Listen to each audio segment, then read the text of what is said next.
How much do you know about the minimum legal drinking age in the United States? Did you know that in 1984, President Ronald Reagan enacted the National Minimum Legal Drinking Age Act, which states that the states must prohibit persons under the age of 21 from purchasing or publicly possessing alcoholic beverages. Changing the minimum legal drinking age in the United States will be a fair change and meet the demands of society and stakeholders at large. I want to change the way that you feel about the drinking age in our country, and we should begin by discussing why the legal drinking age was raised in the first place.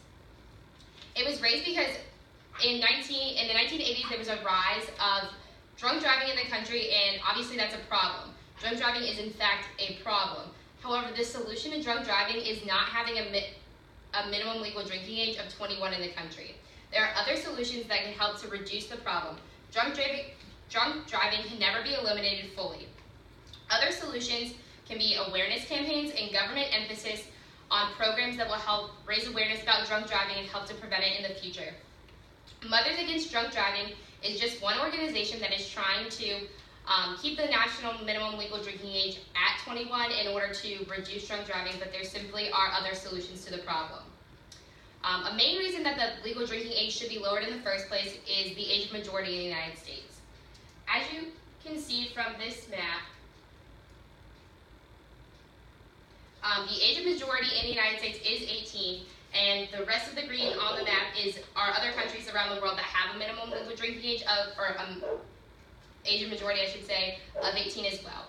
And by having an age of majority of 18, that means that 18-year-olds in this country can vote, sign legally binding contracts, enlist in the military, and even get married. There's no reason that if you have the conscious mind to be able to do those things, that you shouldn't have the conscious mind to consume in public and purchase alcoholic beverages. So compared to the rest of the world, obviously you can see the age of majority is the same. However, other countries have higher or lower minimum legal drinking ages. And according to the World Health Organization, they did a report that states that 14 countries have a minimum legal drinking age set at 21. And of the many countries in the world, just 14 of them have a legal drinking age of 21. So that shows that the U.S. is a majority in these situations, and in fact they are one of only 4 developed countries in the world where the legal drinking age is this high. So in recent years, there has indeed been a change of thinking in some lawmakers and legislators about the way that they think about the drinking age. For example, in New Hampshire, there's been proposed legislation where 18 to 20-year-olds would be able to consume alcohol in the presence of 21-year-olds. In Minnesota, a change has been presented where 18 to 20-year-olds would be able to consume alcoholic beverages in a bar or a restaurant. And in California, there's just been a general proposal to lower the drinking age to 18, which is the age of majority.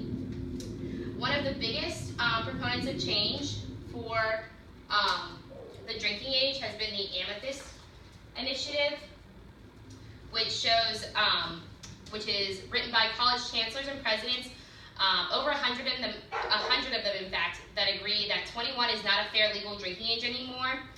The Amethyst Initiative actually states that there's been a culture of clandestine binge drinking, which is obviously a problem, and they're calling upon elected officials to support an informed and dispassionate debate over lowering the drinking age.